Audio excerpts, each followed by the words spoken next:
నాకు మీరు ఒక మాట అన్నారు, యాసిడ్ రిఫ్లెక్స్ అని. అంటే పొట్టలో ఉండాల్సిన యాసిడ్ పైకి తంతు ఉంటే అది యాసిడ్ రిఫ్లెక్స్ అని. అది కూడా ఎక్కువగా వింటున్నాం. అది కూడా ఒకలాంటి గ్యాస్ ప్రాబ్లమే అంటారా? దాని గురించి ఏమైనా డీటెయిల్గా మాట్లాడుకుందాం. అంటే చాలామందికి అండి ఎసిడిటీ అంటే రెండు రకాలు. ఒకటి పొట్టలో యాసిడ్ ఎక్కువ తయారవటం, టెన్షను, ఇర్రెగ్యులర్ ఫుడ్ హ్యాబిట్స్, ఆలోచన ఎక్కువ ఉండటం, సో పని ఒత్తిడి ఎక్కువ ఉండటం వల్ల బాడీలో యాసిడ్ ఎక్కువ తయారవుతుంది. ఎప్పుడైతే యాసిడ్ ఎక్కువ తయారవుతుందో మనకి కడుపులో మంట వస్తుంది, వాళ్ళకి బొడ్డు పై భాగంలో మంటలాగా వస్తుంది. సో ఆ మంట అనేది ఎప్పుడైతే పొట్టలో పై భాగంలో మంట వస్తుందో అది ఒక రకమైన ఎసిడిటీ. దానికి సింపుల్గా యాసిడ్ తగ్గించే యాంటాసిడ్ మందులు కానీ, కొత్తగా వచ్చిన పీపీఐస్ కానీ, అంటే ప్యాంటోప్రజోల్, రాబిప్రజోల్, ఒమిప్రజోల్, ఇసోమిప్రజోల్ అంటే రకరకాల ఏది వేసినా కానీ చాలా రిలీఫ్ వచ్చేస్తుంది. తర్వాత రెండోది ఏంటంటే మనకి డైలీ మన నోట్లో ఉమ్ము ఉంటుంది, దాని pH 7.4 ఉంటుంది. మన స్టమక్లో హైడ్రోక్లోరిక్ యాసిడ్ ఉంటుంది, అది కాన్సన్ట్రేటెడ్గానే ఉంటుంది. అంటే దాని pH వచ్చేసి 2 ఉంటుంది, <2, 1.5 to 2. అంటే వెరీ ఎసిడిక్ ఎన్వైర్న్మెంట్. ఎందుకు మన ఫుడ్ను అంతా డైజెస్ట్ చేయడానికి కానీ, అది ఆ యాసిడ్ ఎన్వైర్న్మెంట్ వచ్చిన క్రిముల్ని, అనవసరమైన క్రిముల్ని చంపడానికి కానీ అదొక ప్రొటెక్టివ్ మెకానిజం, డైజెషన్కి కానీ హెల్ప్ అవుతుంది అనమాట. సో ఈ యాసిడ్ అనేది పొట్టలో ఉండటం సహజ గుణం. కాబట్టి పొట్టలో ఎంత యాసిడ్ ఉన్నా మనకి ఇబ్బంది అయ్యదు. ఎందుకంటే పొట్ట గోడలో స్టమక్ వాల్లో యాసిడ్ని తట్టుకునే శక్తి ఉన్న వాల్ని ఆల్రెడీ మన బాడీ తయారు చేసుకుంది. ఇప్పుడు చూడండి, మన కాళ్ళు, అరికాళ్ళు అనేది మందంగా ఉంటాయి. అరికాళ్ళ మీద నడిచినా మనకి అవి మందంగా ఉండటం వల్ల అది అడాప్ట్ అయి ఉంటుంది అనమాట, మనకి ఏ ఇబ్బంది ఉండదు. అంతే బరువు మన చేతి మీద, కాలు మీద, వేరే చర్మం మీద పెడితే ఆ చర్మం ఊడిపోద్ది. ఎందుకు? ఇట్ ఈస్ నాట్, దానికి తయారవ్వలేదు, నడవటానికి అరికాలు తయారైంది. అలాగే యాసిడ్ని తట్టుకోవటానికి మన స్టమక్ వాల్ తయారైంది అనమాట. జీర్ణాశయం యొక్క ఎక్కడైతే యాసిడ్ ఉంటుందో ఆ లోపల పొర యాసిడ్ని తట్టుకునే విధంగా తయారైంది. కానీ మన అన్నవాహిక, ఇసోఫేగస్, ఇక్కడ నుంచి ఇక్కడ వరకు ఉన్న ఇసోఫేగస్ మాత్రం అది యాసిడ్కి తట్టుకునేటట్టు తయారవ్వలేదు.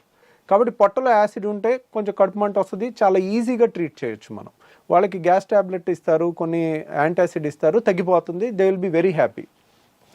కానీ ఈ పొట్టలో ఉండాల్సిన యాసిడ్ ఇక్కడ వాల్వ్ ఉంటుంది, ఛాతీకి పొట్టకి ఛాతీకి మధ్యలో ఒక వాల్వ్ ఉంటుంది, దాన్ని హయాటస్ అంటారు. ఆ హయాటస్లో వెడల్పుగా ఉండి వాల్వ్ లూజ్గా ఉంటే దాన్ని హయాటస్ హెర్నియా అంటారు. చాలామందికి ఎండోస్కోపీ రిపోర్ట్ చూస్తే లాక్స్ ఎలియస్ అంటారు. లాక్స్ ఎలియస్ అంటే లోవర్ ఇసోఫేజియల్ స్పింక్టర్. ఇసోఫేగస్ అంటే అన్నవాహికలో ఇక్కడ ఒక కంట్రోల్ ఉంటుంది, అప్పర్ ఇసోఫేజియల్ స్పింక్టర్ అని. ఇక్కడేమో lower oesophageal sphincter. Lower oesophageal అయిపోయిన తర్వాత స్టమక్ స్టార్ట్ అయిపోతుంది, అంటే జీర్ణాశయం స్టార్ట్ అయిపోతుంది. సో ఇక్కడ వాళ్ళు లూజ్గా ఉంటే కనుక దాన్ని లాక్స్ ఎలియస్ అంటారు, లోవర్ ఇసోఫేజియల్ స్పింక్టర్. లేదంటే అక్కడ లూజ్గా ఉండటం వల్ల హయాటస్ హెర్నియా అంటారు. గ్రేడ్ 1, గ్రేడ్ 2, గ్రేడ్ 3, గ్రేడ్ 4 అంటుంది. గ్రేడ్ 4 అంటే ఇంత వెడల్పుగా ఉంటుంది అక్కడ. అంటే ఏంటి, ఇప్పుడు ఇక్కడ ఎప్పుడైతే వాల్వ్ చాలా గ్రేడ్ 4 లూజ్గా ఉంటుందో పొట్టలో ఉన్న యాసిడ్ అంతా ఊరికే పైకి వస్తూ ఉంటుంది. పొట్ట అనేది, జీర్ణాశయం అనేది మనం ఫుల్గా తిన్న తర్వాత అది గ్రైండర్ ఆన్ అయినట్టు ఆన్ అవుతుంది. ఆన్ అయినప్పుడు గ్రైండర్కి పైన మూత పెట్టలేదు అనుకోండి, ఎట్లయితే పైకి చిమ్ముతుందో అట్లా ఈ పొట్టలో ఉండాల్సిన యాసిడ్ అంతా అది ఫుడ్ తిన్నాక ఇలా పైకి ఇసోఫేగస్లోకి వస్తుంది. ఇసోఫేగస్ గోడ ఏమైంది, మన అన్నవాహిక గోడ అనేది యాసిడ్ని తట్టుకోవటానికి తయారవ్వాల, కాబట్టి అది విపరీతమైన మంట వస్తుంది, దాన్ని హార్ట్ బర్న్ అంటారు. వీళ్ళు ఏం తినకపోతే హ్యాపీగా ఉంటారు. ద మొమెంట్ తిన్న తర్వాత వాళ్ళకి ఒక గంట 2 గంటలు ఆ గ్రైండర్ లాగా ఆడినంతసేపు యాసిడ్ అనుకొచ్చి ఈ ఛాతీ అంతా మంట పట్టేసినట్టు ఉండటం, భుజంలో నొప్పి రావటం, ఎడం భుజంలో రావటం, తర్వాత ఎడం పక్క ఛాతీలో వచ్చేసరికి వెంటనే గుండె ప్రాబ్లం అని గడగడలాడిపోతూ ఉంటారు. ఎక్కడో టీవీలో చూస్తారు 25 ఏళ్ల మనిషి ఇలా కూలబడి చచ్చిపోతే అది హార్ట్ అటాక్ కాదో కూడా ఎవరికి తెలియదు. ఎవరికి తెలుసు? Sudden death. It is a sudden death. Heart attack అని ప్రూవ్ ఉండదు, కానీ అందరూ దానికి లేబుల్ వేసేస్తారు. ఇప్పుడు మీడియా ఎవరన్నా సడన్ గా కోల్బడి చచ్చిపోయారు అనుకోండి, హార్ట్ అటాక్ అని తోసేస్తారు. Who can prove it? దానికి రియల్ గా ప్రూవ్ చేయాలంటే సడన్ డెత్, సడన్ గా కళ్ళు తిరిగి పడిపోయి చచ్చిపోవటానికి చాలా కారణాలు ఉంటాయి. సో ఇప్పుడు అంతెందుకు, మనకి ఒలింపిక్స్ ఆడే ఒలింపిక్ ప్లేయర్స్ కూడా రన్నింగ్ చేస్తూ సడన్గా కూలబడి చచ్చిపోయినట్టుంది. మరి వాళ్ళకి హార్ట్ అటాక్ వస్తుందా? అథ్లెట్స్కి రాదు కదా. సో చాలామంది ఏంటంటే మీడియాలో ఎమెచ్యూర్ పీపుల్ అంటే నాన్ ప్రొఫెషనల్ పీపుల్ ర్యాపిడ్ కన్క్లూజన్స్కి వస్తారు. ఆ ర్యాపిడ్ కన్క్లూజన్స్కి వచ్చి ఒక యంగ్స్టరు కళ్ళు తిరిగి పడిపోతే హార్ట్ అటాక్ వచ్చి చచ్చిపోయాడని అలా ప్రొజెక్ట్ చేశారనుకోండి, ఎడం పక్క గుండెలో నొప్పి వచ్చిన హార్ట్ బర్న్, యాసిడ్ ప్రాబ్లం వల్ల, రిఫ్లెక్స్ వల్ల వచ్చిన వాళ్ళందరూ నిద్రలేని రాత్రులు గడపాల్సి వస్తుంది. అమ్మో నేను చచ్చిపోతే అలాగా. కానీ అసలు ఈ యాసిడ్ రిఫ్లెక్స్ వల్ల ప్రాణాలు పోయే సిచ్యువేషన్ కూడా ఉంటుందా సార్? ఉండదు, కానీ ఆ భయంతో ప్రాణం పోయినట్టు బతుకుతారు వాళ్ళు. అయ్యయ్యో. సో ఎప్పుడైతే ఎక్కడో టీవీలో ఒకటి చూసి సడన్గా యంగ్స్టర్స్లో కూడా హార్ట్ అటాక్స్ పెరిగిపోయినాయి అని మీడియాలో వచ్చింది అనుకోండి, అమ్మో ఎడం పక్క నొప్పి వస్తుంది, నాకు గుండె నొప్పి ఏమో, నేను అలా చచ్చిపోతానేమో, నా పిల్లలు ఏమైపోతారు, నా భార్య ఏమైపోద్ది, ఇంకా రాత్రి అంతా నిద్రపోకుండా అలా కూర్చుని ఉంటారు వాళ్ళు, బయటికి చెప్పుకోలేరు. కానీ వాళ్ళకి ఏదైనా తింటేనే కదా వచ్చేది ఆ అనీజీనెస్. కానీ వచ్చినప్పుడు కూడా మరి తింటే అంటే ప్రతి పూట తింటారు కదా. ఇప్పుడు కొంతమంది ఇర్రెగ్యులర్ టైమింగ్స్లో, ఈ కాలంలో స్ట్రెస్ లేని జాబ్ ఏది ఉంది, కరెక్ట్ టైంకి ఫుడ్ తినే జాబ్ ఏది ఉంది? అందరూ పరుగులు తీస్తా ఉండి రాత్రి 10ంటికి వచ్చి బిర్యానీ తినొచ్చారనుకోండి, అర్ధరాత్రి 12ంటికి వాళ్ళకి వస్తుంది కరెక్ట్గా. ఆ టైంలో ఇంకా వాళ్ళు నిద్రపోరు, పాపం ఒకసారి ఇంట్లో వాళ్ళు నిద్రపోనివారు, కొంతమంది సైలెంట్గా సఫర్ అవుతా. మరి ఏంటి సార్ దీనికి ప్రాబ్లం? ఆ లూజ్ అయిన వాల్వ్ ని టైట్ చేయొచ్చా? ట్రీట్మెంట్ ఏంటి?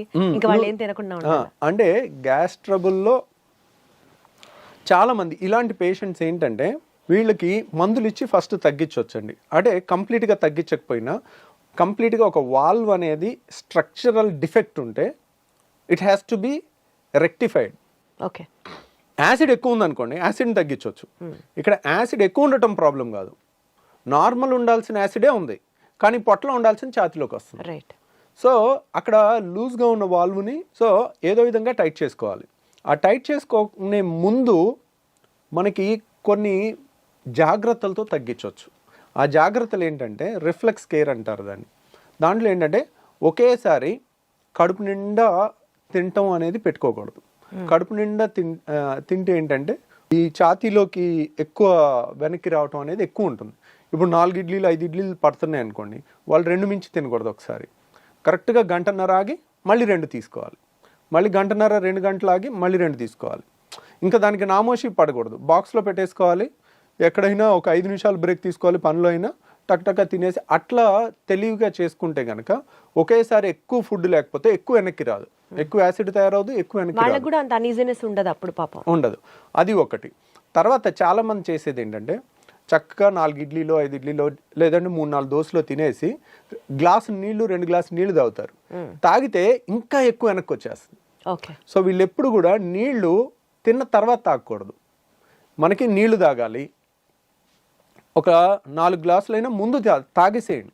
నీళ్ళు ఎప్పటికప్పుడు దిగిపోతాయి, నీళ్ళ వల్ల యాసిడ్ ఎక్కువ తయారవదు, వెనక్కి వచ్చినా అంత ఇబ్బంది ఉండదు, అంత ఎక్కువ కూడా రాదు, ఎప్పటికప్పుడు తొందరగా వెళ్ళిపోద్ది నీళ్ళు అనేది. సో నీళ్ళంతా తాగేసిన తర్వాత ఒక 10 నిమిషాల తర్వాత అప్పుడు ఫుడ్ తిన్నారనుకోండి, ఫుడ్ తిన్నాక నీళ్ళు తాగలేదనుకోండి, వెనక్కి వచ్చేది తక్కువ ఉంటుంది అన్నమాట. స్టమక్ మొత్తం నిండిపోదు, అంటే ఫుడ్తో సగం నిండిపోయి సగంతో నీళ్ళతో ఉంటే ఆ గ్రైండర్ ఆన్ అవగానే సప్పని పైకి కొట్టేస్తుంది. సో ఇలా రిఫ్లెక్స్ కేర్ అని ప్లస్ యాసిడ్ తగ్గించే టాబ్లెట్స్ కొన్ని వేసుకుంటే కూడా చాలా రిలీఫ్ వస్తుంది వాళ్ళకి. ఓకే. సో ఇలా మందులతో 90% క్యూర్ చేయొచ్చు. వండర్ఫుల్. కానీ ఒక 10% మాత్రం ఇంకా తిరుగుతూనే ఉంటారు. ఒక డాక్టర్ దగ్గరికి వెళ్తారు, మందులు ఇస్తారు, తగ్గదు. ఇంకో డాక్టర్ దగ్గరికి వెళ్తారు, మందులు ఇస్తారు, తగ్గదు. అక్కడ స్ట్రక్చరల్ ప్రాబ్లమ్ని అలా 10% వాళ్ళకి మనం లేటెస్ట్గా ఒక టెస్ట్ వచ్చిందండి, దాన్ని 24 hour pH స్టడీ అంటారు. అంటే 24 గంటలు మనం హాస్పిటల్లో ఉంచి ఒక మెషిన్కి బెల్ట్ దగ్గర పెట్టేస్తాం. బెల్ట్ దగ్గర పెట్టేసి సన్న దారం లాంటిది ముక్కులోంచి స్టమక్ వరకు పంపిస్తే దాని మీద pH సెన్సార్స్ ఉంటాయి. అంటే ఇక్కడ ఎంత pH ఉంది, పొట్టలో ఎంత pH ఉంది అనేది 24 hours మనం టెస్ట్ చేయాలి. టెస్ట్ చేస్తే యాసిడ్ ఇక్కడ కూడా ఎక్కువ ఉందని వచ్చినప్పుడు pH ఇక్కడ 2 ఉంటుంది, ఇక్కడ 7 ఉండాలి. ఇక్కడ కూడా 2 ఉందనుకోండి, that indicates reflex disease, acid reflex disease. దాన్ని కన్ఫర్మ్ చేసుకున్న తర్వాత అది ఆ టెస్ట్ పాజిటివ్ వస్తే మాత్రం సర్జరీ చేసుకోవాలి. ఆ టెస్ట్ కొంచెం కాస్ట్ ఎక్కువ ఉంటుంది, 24 గంటల హాస్పిటల్లో ఉండి చేసుకోవాలి. సో బట్ దాంట్లో కనుక మనకి పాజిటివ్ వచ్చిందంటే కనుక అప్పుడు we can consider reflex surgery. Anti reflex surgery అనేది మనం ఈ వాల్వ్ని టైటన్ చేసుకుంటే వెనక్కి రాకుండా ఉంటుందన్నమాట. ఓకే. ఓకే. సో ఆ సర్జరీ మన దగ్గర ఇక్కడ చేస్తున్నారా సార్? మనం కూడా పర్ఫామ్ చేస్తాం. ఈ యాంటీ రిఫ్లెక్స్ సర్జరీని నిస్సెన్స్ ఫండ్ అప్లికేషన్ అంటారు. దాని పేరు నిస్సెన్స్ అనే సైంటిస్ట్ పేరు పెట్టారనమాట. ఆ ఫండ్ అప్లికేషన్ అంటారు. దానికి ఆల్మోస్ట్ కోత ఉండదు, కుట్టు ఉండదు, చిన్న హోల్ ద్వారా చేస్తాము. ఒక 20 minutes to 30 minutesలో అయిపోతుంది. ఈరోజు మార్నింగ్ చేస్తే నెక్స్ట్ డే ఈవినింగ్ 95% డిశ్చార్జ్ అయిపోతారు. ఇంకొక 5% నెక్స్ట్ డే డిశ్చార్జ్ అవుతారు. సో ఇది ఎఫెక్టివ్నెస్ ఎంత ఉంటుంది అంటే కనుక ఆల్మోస్ట్ 75% నుంచి 85% వరకు ఉంటుంది. ఒక 25%కి సగం రిలీఫే ఉంటుంది. ఎందుకు దాంట్లో 100% గ్యారంటీ చెప్పలేకపోతున్నాం. ఇప్పుడు రాళ్ల సమస్య ఉంది, గాల్ బ్లాడర్ తీసేసాం, 100% క్యూర్, మళ్ళీ జన్మలో వాళ్ళు మన దగ్గరికి రావాల్సిన పని ఉండదు. అది 100% అనే 99% 100% గ్యారంటీగా చెప్పేయచ్చు. అదే రిఫ్లెక్స్ దాంట్లో 70 to 85% అనేది చాలా హై రిజల్ట్ అనమాట. సో ఎందుకనంటే ఇప్పుడు ఏదన్నా తీసేయటం తేలిక. గాల్ బ్లాడర్ తీసేసాం, అయిపోయింది. గర్భసంచి తీసేసాం, అయిపోయింది. చెయ్యి నరికేసాం, నిమిషం పని. సో తీసేయటం తేలిక. మొండి చేయిని ఇలా తయారు చేయలేం. మనిషి ఇంకో 1000 జన్మలు ఎత్తినా కానీ, సైన్స్ ఎంత డెవలప్ అయినా కానీ మొండి చేయిని ఈ మూమెంట్ రాదు. రాయటం కానీ ఈ అద్భుతమైన క్రియేషన్ అనేది జరగదు. ఈ వాల్వ్ కూడా ఒక అద్భుతమైన క్రియేషన్. అది మనకి న్యాచురల్గానే పర్ఫెక్ట్గా ఉండాలి. దాన్ని మనం క్రియేట్ చేస్తున్నప్పుడు మనం ఒక గాడ్ క్రియేట్ చేసిన క్రియేషన్ అంత పర్ఫెక్షన్గా ఎప్పటికీ చేయలేం. 80% క్రియేషన్ అనేది ఇంకా వరల్డ్స్ బెస్ట్ రిజల్ట్ అనమాట. ఆ మాత్రం రిజల్ట్ ఇవ్వటమే చాలా కష్టం. అందుకనే అంత రిజల్ట్ కూడా ఇవ్వలేక ఎవ్వరు ఈ సర్జరీస్ అసలు చెప్పరు. మీరు 10 మంది నా దగ్గరికి సర్జరీ కోసం వస్తారు, వాళ్ళు ఆల్రెడీ 10 మంది గ్యాస్ట్రోఎంట్రాలజిస్ట్ని చూసుంటారు. ఇంకెక్కడ దొరక్క బాధపడి పడి పడి తిరిగి చివరికి ఇక్కడన్నా ఏదన్నా దొరుకుద్దేమో అని వచ్చేవాళ్ళు ఉంటారు. అట్లా వచ్చి తగ్గిన వాళ్ళు చాలామంది ఉన్నారనమాట. మనం ఆల్మోస్ట్ ఇండియాలోనే హైయెస్ట్ సర్జరీస్ చేస్తాం. ఇదేంటంటే టెక్నికల్లీ ఛాలెంజింగ్ అనమాట. మనం కొంచెం ఈ టైట్ ఎక్కువ చేసామనుకోండి వాళ్ళకి ముద్ద దిగదు, పట్టేసుకున్నట్టు ఉంటుంది. మళ్ళీ తక్కువ చేసామనుకోండి వెనక్కి వస్తుంది. అది చాలా కరెక్ట్గా ముందు నుయ్యి వెనక్కి గొయ్యిలాగా ఉంటుంది అనమాట ఈ సర్జరీలో. సో అందువల్ల ఈ నిస్సెన్స్ ఫండ్ అప్లికేషన్ అనేది అంత తొందరగా నేను కూడా చెప్పను. ప్లస్ చాలామందికి ఒక టెస్ట్ చేసుకోమని చెప్తాను, మీకు రిఫ్లెక్స్ ఉందా లేదా అని మీరు తెలుసుకోవటానికి. ఇప్పుడు సపోజ్ సార్ ఊరికే వెనక్కి వస్తుంది సార్, తిన్న తర్వాత ఇబ్బంది అవుతుంది సార్, ఛాతి మండుతుంది, గొంతులోకి వస్తుంది, తేపులు వస్తుంది, మెతుకులు వస్తున్నాయి. ఊరికే కొంతమందికి ఏంటంటే రాత్రి 10ంటికి తిని పడుకుంటారు, పడుకున్న తర్వాత వెంటనే నిద్రపోతారు, పేగులు కదులుతూ ఉంటాయి, కదులుతున్నప్పుడు ఈ వాల్వ్ లూజ్గా ఉంటుంది. అది ఒక్కసారి ఇలా గ్రైండర్ లాగా మధ్యలో ఒక్కసారి ఆన్ అయినప్పుడు టక్కున బుడుకుమని గొంతులోకి వచ్చేస్తాయి, వాటర్ వచ్చేస్తాయి. వాళ్ళు నిద్రపోయి ఉంటారు. మనిషి సోయిలో ఉంటే వెంటనే ఆ వాటర్ని మళ్ళీ మింగేయటమో ఊసేయటమో చేస్తారు. ఇంతే వస్తుంది, కొద్దిగా ఒక గుక్కంతా వస్తుంది. వాళ్ళు నిద్రపోయి ఉండేసరికి అది పొలమారుద్ది, దగ్గి లేస్తారు నిద్రలో పొలమారి.